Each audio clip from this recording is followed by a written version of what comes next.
Hey, Floyd here. I thought I'd jump in here and tell you a story.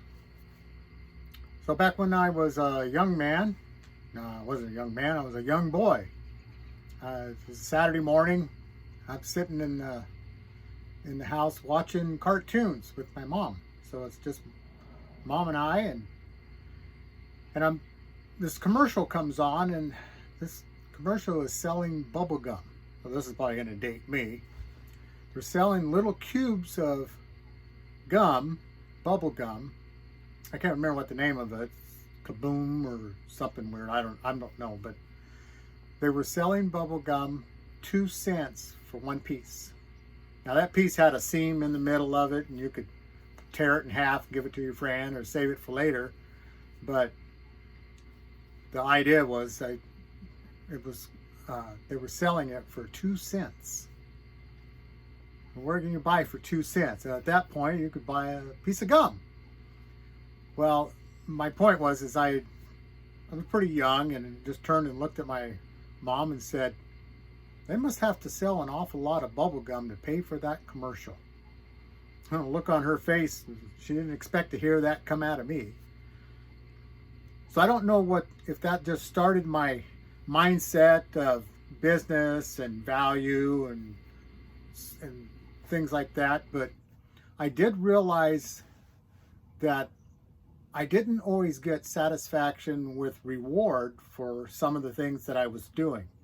Now, when I first did something, I would get rewarded with either attaboy or pat on the back or something that made me feel good. But when I did that again, I didn't get the same response. Well, and that's within reason. You do something once and yay, okay, you did that, but you can't expect to hear that yay, okay, you did that every time you do that same thing. So you have to create additional value for what you're doing. What's that got to do with gum? I have no idea. I just wanted to share the gum thing with you anyways. So I knew that I needed to not only do whatever it was that I got rewarded with before, but I had to add to that. And so you just keep doing that. You keep adding value to whatever it is that you're doing so that you get a reward, whether it be money or prestige, what have you, anything like that. And you start doing that through life, and I think that makes you a better person. I like to think that when you do more than what's required of you, you create yourself a valuable person. I never got fired on any jobs that I had ever been in. I actually only had a handful of jobs because, well, I never got fired. I just worked until I didn't want to do that anymore and then move on to doing something else. But I always was trying to please and create value. I think that's a very important thing to understand, that the things that we do in life, are we creating value for other people, and are we getting what we want for ourselves? You got to be a little selfish once in a while. You want to honor yourself. These people that say if you do what you like, you never have to work to make a living. Well, I'm hoping that someday that'll be the case. But in the meantime, I'm just going to start, just keep creating value as much as I can. I like to think of this, I'm 66 now. I semi-retired, and I'm dabbling along with doing stuff on the internet. I shouldn't say dabbling. I'm getting pretty serious about it now because I don't know if Social Security is going to keep coming or if my pensions are going to run out of money. So it's good to have a backup. I heard that from a podcaster that everybody really needs to have a side gig that is maybe helping with some sort of an income. I think that's real good advice, especially for what's coming around the horn. We know that it's going to go boom.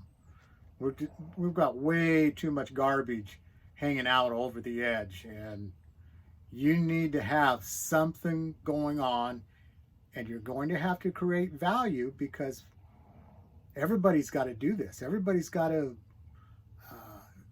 this person, I'm sorry, I'm not finishing my sentence, reminds me of somebody else. But that's another story for another day. But this podcaster was talking about candles, you know, with blackout coming and everyone's going to need some candles around or whatever. But there's people are selling candles, everybody, you know, there's just thousands and thousands of their candles. So you got to stand out. So these people need to create value as to why am I going to buy a candle from you when I can buy one from them? You know, tell me a story. Let's see if we have anything in common. And if I like you and I can trust you, well, maybe I'll buy from you instead of somebody else. So that's kind of why I try to get out here and do a couple of videos and let you know who I am, be transparent, and know that I've worked all my life. I've always had a job. I've owned my business. I closed my business recently during the pandemic thing. Things really went south, and I wasn't able to provide value for my customers, and it was driving me nuts. So I was just told, well, why don't you just throw in the towel? And you had a good run of 30 years, so let it go. Move on, do something else, and start creating value in a different way.